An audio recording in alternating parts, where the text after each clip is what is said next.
Episode 172, Kisah Seorang Pengantar Makanan yang Menjadi Miliarder. Pemilik toko adalah seorang pria parubaya yang gemuk. Dia memandangi wanita yang masuk dan bungkusannya sangat padat. Obat anti janin. Sekarang hal ini ilegal. Tidak, saya tidak menjual barang semacam ini. Penjaga toko yang gemuk itu langsung menolak memilah bahan obat kering di atas meja. Bentak, Yang Guilan langsung mengeluarkan 10.000 yuan dari tas, menepuknya di atas meja, dan berkata dengan dingin, apakah ada?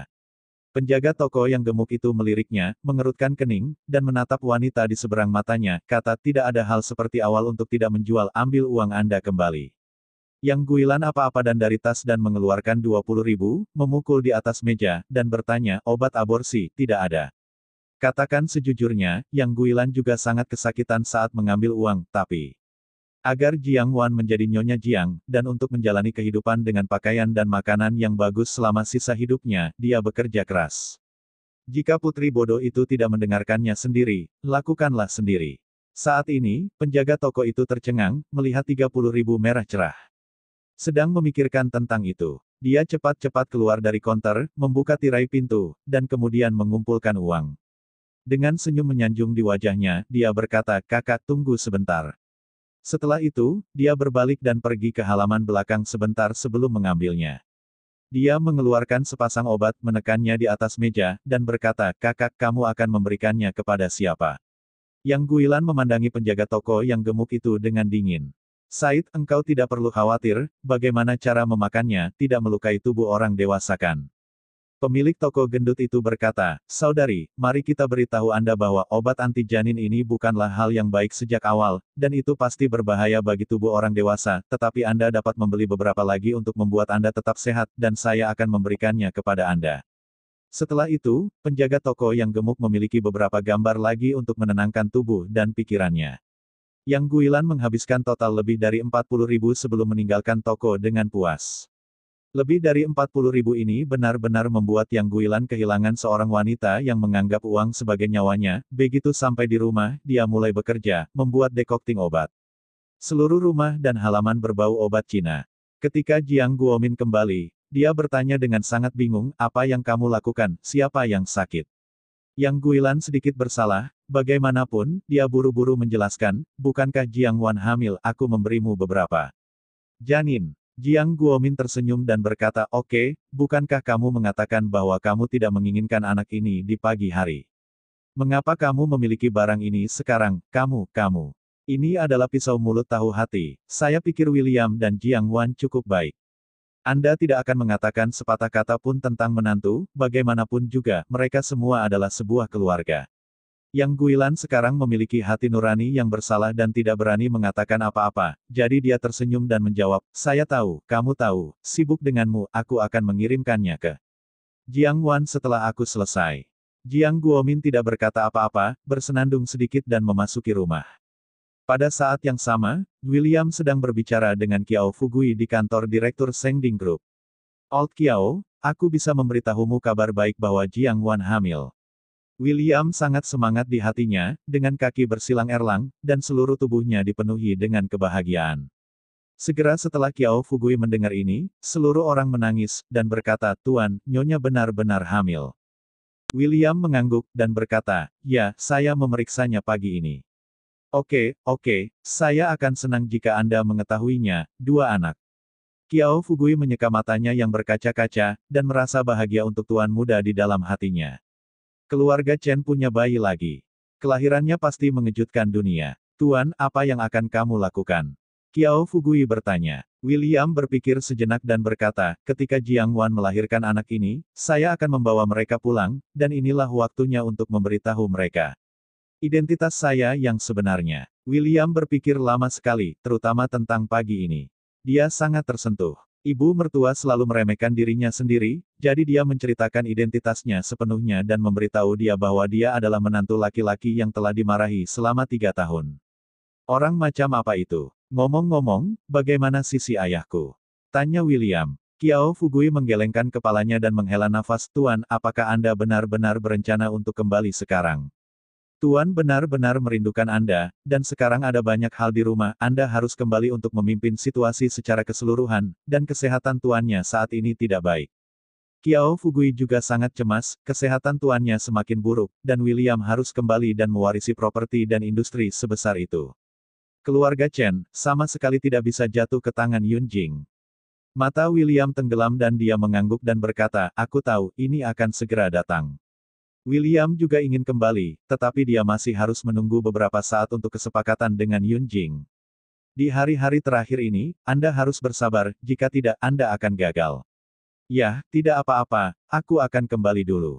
Dia akan pergi. Qiao Fugui buru-buru bertanya, Tuan, apa yang akan kamu lakukan dengan Nona Su? Ini akan menjadi hari ulang tahunnya dalam beberapa hari. Dia akan mengadakan pesta ulang tahun di sini, menjamu banyak selebriti, dan beberapa datang ke sini dari Kyoto. Petik 2. Wajah William tenggelam, Su Suejun akan membuat pertarungan besar di hari ulang tahunnya. Apa yang harus saya lakukan jika saya berjanji padanya? Apa yang ingin dia lakukan? Aku akan mencari tahu sendiri. Kamu bisa membantuku menyiapkan hadiah. Kata William, lalu meninggalkan kantor direktur dengan satu langkah. Begitu dia meninggalkan grup Sengding, William bertemu dengan Li Yao di gerbang bawah tanah. Pria baik, berpakaian seperti Vixen, dengan bau parfum dan dada terbuka. Pinggul lurus ke atas, dan bengkok serta bengkok saat berjalan. Oh, aku tidak punya mata, sutra bau. Li Yao langsung bertabrakan dengan William dan mengumpat dengan marah. William, kenapa kamu penyu hijau? Li Yao mendongak masih ingin mengutuk. Ketika dia melihat William berdiri di sampingnya, dia segera mencibir. William juga mengerutkan kening, dan berkata dengan dingin, bisakah kamu berbicara? Haha, Li Yao mengotak-atik rambutnya dengan mengejek dan mencibir, mengapa, hal jahat yang dilakukan istrimu Jiang Wan itu? Apakah kamu masih berpura-pura bingung?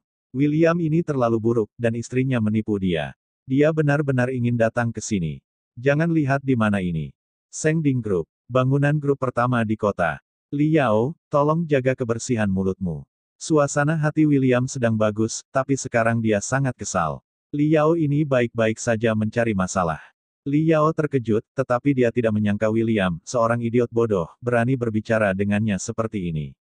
Bentak, Li Yao menamparkan William dengan marah ketika dia naik, menunjuk ke hidungnya dan mengutuk, William, apa kamu berani berbicara denganku seperti ini? Percaya atau tidak, aku akan menemukan seseorang untuk menjemputmu. William tercengang, saya tidak berharap Li Yao menamparkan. Ini terlalu mendadak. Li Yao, kamu sedang mencari mati. William marah, dan jika Yang Guilan menamparnya dia bisa menahannya. Hal macam apa Li Yao itu? Saya berada di hotel terakhir kali, tetapi saya kehilangan lebih dari 6 juta untuk dia. Jalang ini. Ledakan. Ketika Li Yao melihat kekejaman William, dia menendangnya, menendang selangkangan William, dan mengutuk dengan keras, sialan. Apa kamu ayam galak bau? Wanita tua itu terlalu malas untuk menjagamu. Kembali dan temui istrimu, Green kura-kura berbulu. Setelah itu, Li Yao menginjak sepatu hak tinggi, memutar pinggulnya, dan melarikan diri. William tampak sakit, mencengkeram perutnya. Li Yao ini benar-benar berat. Di sini, Yang Guilan buru-buru menelepon Jiang Wan setelah menyelesaikan pengobatan Tiongkok. Jiang Wan, kamu di mana? Yang Guilan bertanya sambil tersenyum. Jiang Wan meninggalkan perusahaan dan pergi ke rumah sakit. Memikirkan apa yang terjadi pagi ini, dia masih marah dan berkata dengan terengah-engah, pergi ke rumah sakit, kenapa sial, jika masih pagi, kita tidak akan bicara. Bagaimana Yang Guilan bisa buru-buru tertawa dan berkata, tidak. Aku akan segera pergi ke rumah sakit. Tunggu aku. Jiang Wan menutup telepon di sini, wajahnya polos, dan dia tidak mengerti apa yang ibunya coba lakukan. Setelah kembali ke rumah sakit, Yang Guilan datang dengan kotak makan siang terisolasi dengan Kiki untuk sementara waktu.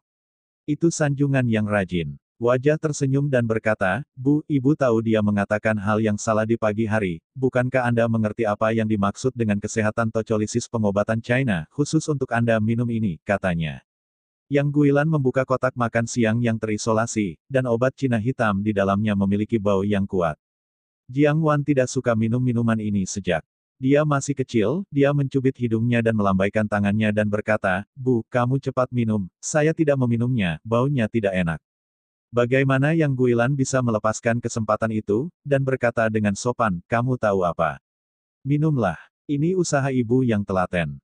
Kenapa masih marah sama ibu? Yang Guilan jelas kesal. Mengesampingkan mangkuk. Dia mulai menangis dengan berpura-pura, Jiang Wan, bukankah ini juga untuk kebaikanmu sendiri? Kenapa kamu tidak memperhatikan kebaikan ibumu? Jiang Wan melihat Yang Guilan menangis, sibuk dan berkata, baiklah, Bu, saya minum masih tidak bekerja. Dia selesai. Dia melirik Yang Guilan, memegang mangkuk penting di atas meja, alisnya semua ekspresi penolakan. Rasa ini terlalu pahit. Minum cepat. Yang Guilan memperhatikan dari samping, tidak sabar. Bersambung.